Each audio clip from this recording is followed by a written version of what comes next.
এই দেশের কোনো কিছুই বাংলাদেশের মানুষ দ্বারা নিয়ন্ত্রিত হয় না, বা এই দেশের কোনো কিছু যে কেউ যদি পরিচালনা করে তাও দেখা যায় যে ভিন দেশের কোনো হচ্ছে অর্ডার।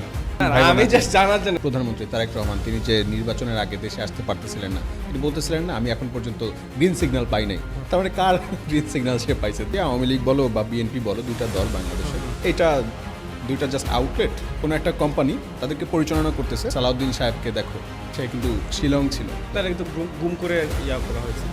ইন্টারিম গভর্নমেন্ট যাওয়ার আগে অ্যাক্টিভিস্টদের প্রতি তার যে ক্ষোভ ছিল সেটা সে ঝেড়ে গেছে। শহীদ ওসমান হাদির ব্যাপারটা একটু ডিফারেন্ট। মাওলানা ভাসানীকে যদি তুমি একটা প্রজন্মের নেতা বলো, শহীদ ওসমান হাদি হচ্ছে এই প্রজন্মের নেতা। বিএনপি গভর্নমেন্ট এখন পর্যন্ত মানে টিকে আছে তারেক রহমানের ইমোশনাল মার্কেটিংয়ের জন্য।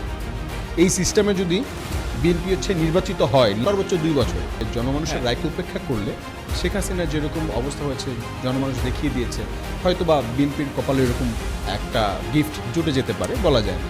পাওয়ার হাউস ভেঙে দিলে তখন তো হচ্ছে আর ওইটা ফাংশন করবে না। ডিজিএফআই, এনএসআই আমাদেরকে মার্ক করে রাখছে। সারা বাংলাদেশের শিক্ষার্থীরা যেইভাবে তাদের মেরুদণ্ড সোজা করে দাঁড়াইছে যে this is the right time, এইবার যদি আমরা এই মেরুদণ্ডটাকে একবার কাজে লাগাতে পারি, এই গভর্নমেন্ট কোনোভাবে আর টিকবে না। যদি মেরে ফেলে অন্তত সর্বোচ্চ ট্রাইটা করতে চাই। মহিউদ্দিন রানী মান্থলি কয় লাখ টাকা ইনকাম করে?